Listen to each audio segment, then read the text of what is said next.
வாழ்வோம் வழி. நீங்க 2 பேரும் சந்திக்கிறீங்கன்னா, நல்ல ஃப்ரெண்டு தான். பழைய ஃப்ரெண்ட் சந்திக்கிறீங்க. Old friend. உங்க கூடயே தான் சுத்திட்டு இருக்கோம். ஸ்கூல்ல 2 பேரும் சேர்ந்து தான். ஒரு என்ன டிஸ்கஸ்னாலும் நீங்க 2 பேரும் ஹோம் ஒர்க் கூட அத பார்த்து இத எழுது, இத பார்த்து அத எழுதும். அப்படி இருந்தவங்க அதுக்கப்புறம் பிரிஞ்சு போயிட்டீங்க. அவ கல்யாணம் கழிஞ்சு ஒரு ஊருக்கு போனா, நீங்க கல்யாணம் கழிஞ்சு ஒரு ஊருக்கு போனீங்க. நான் கல்யாணம் ஆனவங்களுக்கு சொல்றேன். இல்லையா? இப்ப என்னாச்சுது? ஒரு சூழல்ல 2 பேரும் சந்திக்கிறாங்க. ஒரு பஸ் ஸ்டாண்ட்ல தான் சந்திக்கிறாங்கன்னு வைங்களேன். இவளும் பஸ் ஏற நிக்கிறா, அவளும் பஸ் ஏற நிக்கிறா. குளத்து பஸ் ஸ்டாண்ட்ல. இவ அவளை பாக்குறா, மேலும் கீழும் பாக்குறா. இது அந்த பிள்ளைங்களா? ஏய், நீ தானே? அம்மா நான் தான். நீ தானேன்னு அது சொல்லும். ஏன்னா முன்னால வத்தலும் தொத்தலுமா இருந்தது. இப்ப எப்படி இருக்குது? சுசரித்தாவும் ஆள் பயங்கர குண்டா இருக்குது. தலையில முடியெல்லாம் போயிட்டு உடல்ல முடி அப்படி இருந்தது. அதுக்கு சடைய வாரி தலை வாரி வச்சுட்டு வந்ததுன்னா இதுக்கு அதுக்கு மேல ஒரு கண்ணு அப்பவே இவ்வளவு முடி வச்சிருக்கல இப்ப சந்தோஷம் பேச்சா முடி முதல்ல அதைதான் பார்க்கும். ஃப்ரெண்டுக்கு முடி வச்சிருக்குன்னு அதுல மனசு கூட சந்தோஷம் இதை வச்சிருந்தாலும் ஆட்டிட்டு இருக்கு. ஆனா நல்ல ஃப்ரெண்டு. அப்போ இடையில 2 பேரும் நட்பாக இருந்தாலும் கூட ரெண்டும் பெண்களாக இருந்தாலும் மனிதர்களாக இருந்தாலுமே இடையில சிந்தனைகள் நிறைய பேதப்படுது. இதுதான் வாழ்க்கையை இந்த வேதப்பட்ட சிந்தனைகளுக்கு தக்கவாறு தான் பிரச்சனைகள் என்ன பண்ணுது கொந்தளிக்க ஆரம்பிக்கும். அவ பிரச்சனையே இல்லாம வாழணும்னு சொன்னா 2 பேருக்கு இடையில என்ன இருக்க கூடாது? வேதம் இருக்க ஒத்துட்டு போயிடும். அப்ப அவளுக்கு இவளை பார்த்த உடனே இவ்வளவு காலத்துக்கு பிறகு நம்ம சந்திச்சிருக்கிறோம். மக்கா நல்லா இருக்கியா மக்கா? பிள்ளை எல்லாம் இருக்குதாம்மா உனக்கு? ஆமா, ஒரு பிள்ளையை கட்டி கொடுத்துருக்கேன், ஒரு பிள்ளை கல்யாணத்துக்கு தயாரா இருக்குதுன்னா. உனக்கு இருக்குதா? ஆமா, எங்கேயும் மாப்பிள்ளை பார்க்கதான் நான் வந்திருக்கேன் என் பொண்ணுக்கு. இப்ப 2 பேரும் நடைமுறைகளை பேசிக் கொண்டார்கள். அவர்களே மேலும் கீழும் அளந்து பார்த்தது.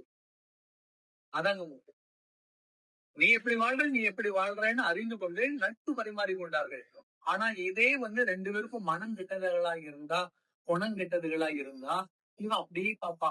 அன்னைக்கு ஒத்த சேனு 3 வருஷம் காலேஜ்ல முடிக்கிற வர அப்படியே ஒரு நூலில மாதிரி ஒரு சேனு இதுதான் இதுகிட்ட இருந்தது. இப்ப பாரு என்ன நெக்லஸ் போட்டிருக்கா, ஒட்டியல் போட்டிருக்கா, காதுல பொங்கல் வேற என்னெல்லாம் மாட்டி வேற வச்சிருக்காள மாமி மாதிரி என்ன இவா. அவ பாப்பா ட்ரெஸ் பாரு அப்படியே காலை பாப்பா, கால்ல ஹீல்ஸ். மோள உனக்கு இவ்வளவு வயசு கூட ஹீல்ஸ் தேவையான்னு இவ அவனுக்கு. இப்படி 2 பேரும் கரிச்சு கொட்டிட்டு இருப்பாங்க. ஆனா நட்பு சிரிச்சு பேசுன மாதிரி இருக்கும், மனசு கரிச்சு கொட்டிட்டு இருக்கும். அப்ப இது வாழ்மா?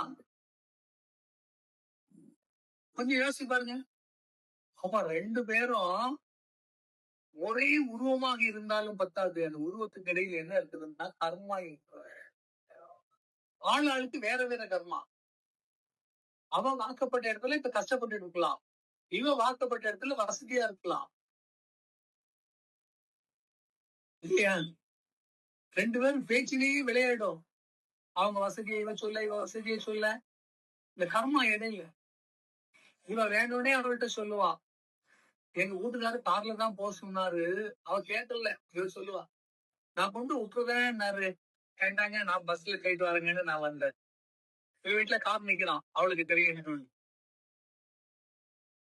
உடனே அவ சொன்னா, நான் பஸ்ல தான் வந்தேன், எங்க வீட்டுக்காரர் பஸ் ஸ்டாண்டு பக்கத்துல கார்ல நிக்கிறாரு.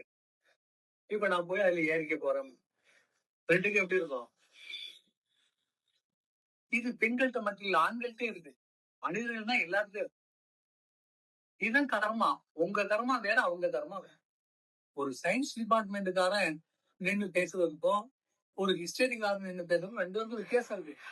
அவன் அந்த சயின்டிபிக் டாக்ஸ்ல இருப்பான். ஹிஸ்டரிக்காரன் என்ன பண்ணுவான்? ஆமா, ஜியாகிரபி தான் பேசிட்டு பொலிட்டிக்ஸ் தான் பேசிட்டு 2 பேரும் சிந்தனை. ஒருத்தன் அரசியல பேசுவான், ஒருத்தன் சினிமாவை பேசுவான், ஒருத்தன் பணத்தை பேசிட்டு இருப்பான். அவங்க உங்க கர்மா வேறு வேறு. 3 பேரும் ஒரே டாபிக் பேசுவான்னு சொல்லுவதற்கு வாய்ப்பே இல்லை. சினிமாவை பேசினா கூட ஒருத்தன் ஒரு நடிகன் அவனுக்கு ஃபேவரா இருப்பான், இன்னொருத்தனுக்கு ஃபேன்ஸா இருப்பான். அதுலயும் தகராறுகள் வரும். ஒத்து போவது எப்பொழுது? கர்மா அற்று போகும். கர்மா இருக்கிறது வரை ஒத்து போக வாய்ப்பே கிடையாது. கலர்ன்னு சொல்றோம், எல்லாம் கலர். கருப்புலயே எவ்வளவு டிசைன் இருக்கு இல்லையா? ஒயிட்ல கூட சொல்லுவாங்க இது பால் ஒயிட்டும்பா.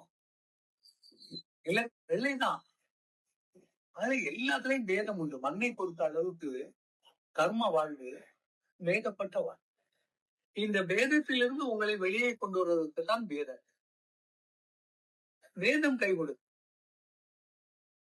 வேதத்துக்குள்ள நீங்க இறங்கிய பொழுதுதான் வேதமற்று வாழ முடியும். இப்ப யோசிச்சு பாருங்க.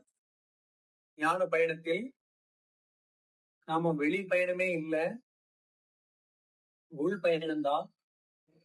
அவன் வெளி பயணத்துல இறங்கினவனா என்ன சிக்கல் வரும்னு ஆரம்பிச்சேன்.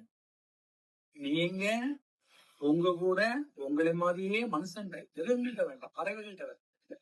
அவனும் மனுஷன், நீங்களும் மனுஷன். 2 பேரும்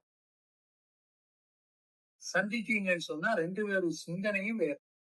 ஒரே வீட்டுல அக்கா தங்கச்சி 2 பேரும் ஒரு ஃபங்க்ஷனுக்கு கிளம்புறாங்க. அக்கா போடுற சிமிக்கு வேறையா இருக்கும், தங்கச்சி போடுற பொங்கல் வேறையா இருக்கும். அக்கா கேப்பா, இது நல்லா இருந்தாட்டி எனக்கு பாரு. இருக்கு, நீ எதை போட்டாலும் நல்லதா இருக்கு சொன்னா மாத்தாவ போறேன். அவ போடுறதுலயே கவனமா இருக்கு. கர்மா வேற. அவளுக்கு அவசரம், நம்ம குழந்தை கேட்டுருவாள் அக்கான்னு சொல்லி. ட்ரெஸ் போடும்போது அப்படியே பாப்பா, இவன் என்ன ட்ரெஸ் போடுறான், அதை விட கொஞ்சம் மேல போறோம். அக்கா தங்கச்சிதான். அப்ப இந்த தாட்சி ஏன் ஓடுது? உங்க கர்மாவுடைய பெர்சன்டேஜ் வேற, அவங்க கர்ம பெர்சன்டேஜ். அப்ப நமக்கு முதல்ல என்ன வேணும்? கர்ம அறிவு வேணும்.